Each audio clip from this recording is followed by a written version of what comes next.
नमस्कार, मी मयुरी आणि आपण पाहत आहात 7 star news. Prakash hospital and research centre येथे महाआरोग्य शिबिरात आमदार सदाभाऊ खोत यांनी आमदार जयंत पाटील यांच्यावर खरपूस समाचार घेत नाव न घेता टीका टिप्पणी केले। वाळवा तालुक्यात कोणालाही मोठं होऊ न देण्याचा त्यांचा मानस असल्याचं त्यांनी नमूद केले। पाहुयात आमदार सदाभाऊ काय म्हणालेत। या दोन महाराष्ट्राच्या महानेत्याचा वाढदिवस या ठिकाणी आज संपन्न होत आहे। प्रकाश हॉस्पिटल अँड रिसर्च सेंटर जे आहे याचे कामाची एकंदरीत धडाई बघितली तर मी मनापासून या रिसर्च सेंटरचे संस्थापक आणि माझे सहकारी आदरणीय निशिकांत दादा पाटील यांना मनापासून धन्यवाद देतो आणि त्यांचं कौतुक करावं थोडं आहे, कारण सुरुवातीच्या काळामध्ये नर्सिंग कॉलेज, त्याच्यानंतर आयुर्वेदिक कॉलेज, त्याच्यानंतर इंग्लिश मीडियम स्कूल आणि त्याच्यानंतर MBBS कॉलेज, MD कॉलेज एवढ्या सगळी शिक्षण पदव्यार्थ करत असताना सुरुवातीचा काळ मी दादांचा आम्ही दोघं बरोबर असल्यामुळं त्यावेळी मेडिकल कॉलेजमध्ये किती कठीण परिस्थिती निर्माण झालेली होती। या सगळ्या एकंदरीत परिस्थितीशी सामना करून एक ग्रामीण भागातला बहुजन समाजातला कोणतीही पार्श्वभूमी नसणारा ऊर्जा विभागामध्ये काम करणारा नोकरीवरती एक नोकरदार म्हणून पतसंस्थेचे काही काळ त्यांनी धोरण सांभाळली, विद्युत मंडळाचं संघटनही त्यांनी राज्यामध्ये केलं, परंतु या क्षेत्रामध्ये खऱ्या अर्थानं त्यांनी नव्यानं पाय टाकलेला होता। आणि वाळवा तालुक्यामध्ये विशेषतः मला वाटतं की एका बाजूला प्रस्थापित संकुलला, दुसऱ्या बाजूला इकडे जाणाऱ्यांना नायकोडी आणि विस्थापितांचा लढे उभा केलेलं संकुल आणि त्याच्यानंतर मधल्या काळामध्ये आदरणीय अण्णासाहेब गांधींच्या माध्यमातून काही संकुल उभा राहिले आणि त्याच्यानंतर नव्या तरुण पिढीमध्ये कोणताही माग सपोर्ट नसताना अत्यंत कठीण परिस्थितीमध्ये इस्लामपूरमध्ये चांगलं संकुल ईश्वरपूरमध्ये जर तुम्ही उभा केला असेल तर त्याचं नाव निशिकांत दादा पाटील हे निश्चितपणाने दादांचं वैशिष्ट्य मी बघितलं। आमचं काय काका वैचारिक मजबूत होत असतात, पण एक वैशिष्ट्य आहे की खिशामध्ये दमडी नसताना वैभव उभा करणारं व्यक्तिमत्व कोण तर त्याचं नाव ईश्वरपूरच्या इतिहासामध्ये निशिकांत दादा पाटील हे गाव आहे।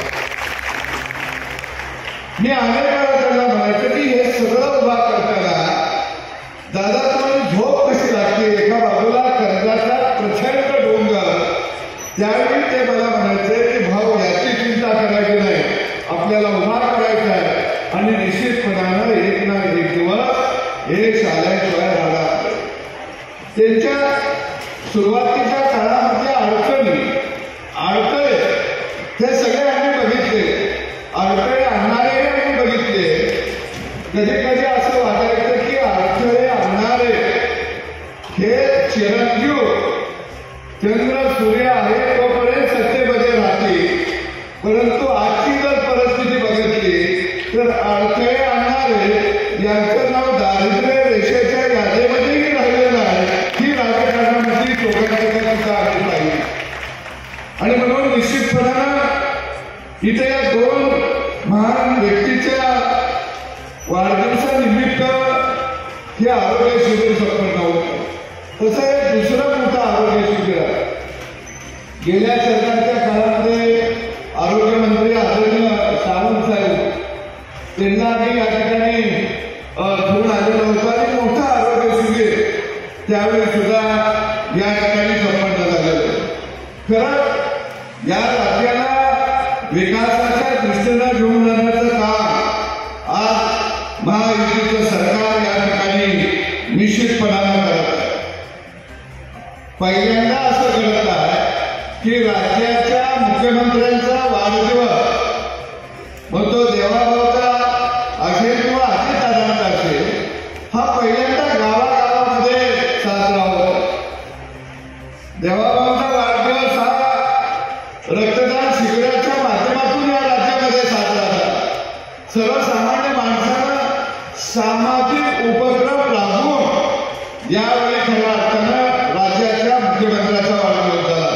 देवाभाऊंनी स्पष्ट सांगितलं की डिजिटल लावू नका, सामाजिक उपक्रम राबवा, केक कापू नका, आरोग्याची शिबिरं घ्या, तुम्हाला मुख्यमंत्री सहाय्यता आरोग्य निधीला देणगी द्या, सामाजिक उपक्रमातून वाढदिवस साजरा करूया. पण मला एक आनंद वाटतो की महाराष्ट्रामध्ये अनेक मुख्यमंत्री झाले, पण त्याचं पहिल्यांदा महाराष्ट्राच्या इतिहासामध्ये जर कौतुक कुणाचं झालं असेल तर ते देवेंद्र फडणवीस यांचं झालं, हे आपल्याला मान्य करावं लागेल. याचं कारण हे सर्वसामान्य माणसातून वर आलेलं, तळागाळातून वर आलेलं नेतृत्व या महाराष्ट्राला मुख्यमंत्री म्हणून लाभतं. नाहीतर आतापर्यंतची सगळी मुख्यमंत्री हे पारंपरिक मुशीतून आलेले असायचे, त्यांची काहीतरी पार्श्वभूमी असायची.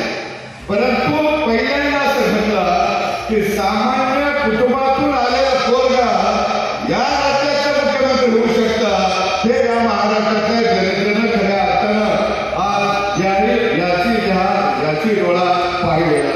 आणि म्हणून निश्चित दादानी भाग ठेवून की दोन्ही मुख्यमंत्र्यांचा वाढदिवस साजरा करत असताना या ठिकाणी समाजाला गरज काय आहे, आज आरोग्य क्षेत्राची प्रचंड मोठी आज गरज समाजासमोर उभा राहिलेली आहे.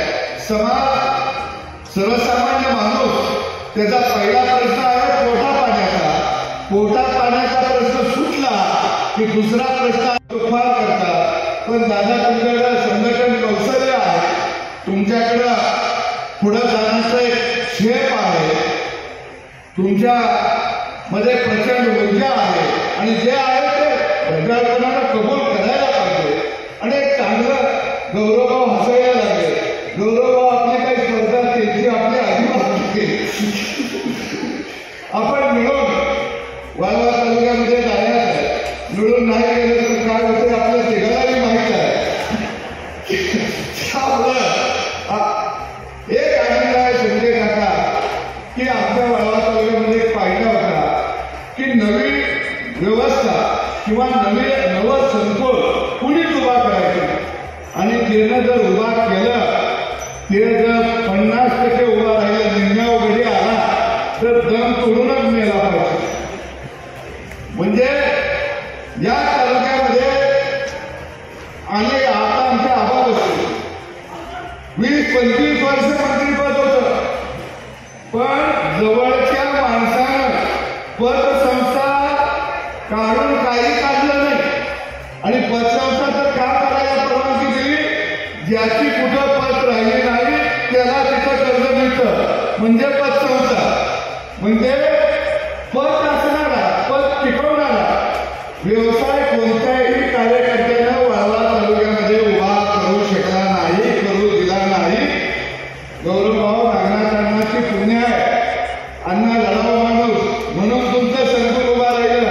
त्याच्यानंतर डांगेसाहेब सत्तेत आलं म्हणून संकुल उभा राहिलं. तिसरं सत्तेला विरोध करून जर संकुल कुणाचं उभं राहिलं असेल अलीकडच्या काळामध्ये तर ते निशिकांत दादा यांचं संकुल आहे. अनेक विद्यार्थी इथं शिक्षण देतात, संपूर्ण देशातील विद्यार्थी या ठिकाणी शिक्षण देतात. आणि म्हणून निश्चित दादा या दोन्ही नेत्यांना या वाढदिवसाच्या निमित्तानं मी मनापासून आपल्या सगळ्यांच्या वतीनं हार्दिक शुभेच्छा देतो. तुम्हानी सुद्धा या एकंदरीत चाललेल्या वाटचालीला निश्चितपणाला तुम्हानी मी मनापासून हार्दिक शुभेच्छा देतो. धन्यवाद. जय हिंद. Laxman Patil, 7 star news, Ishwarpur.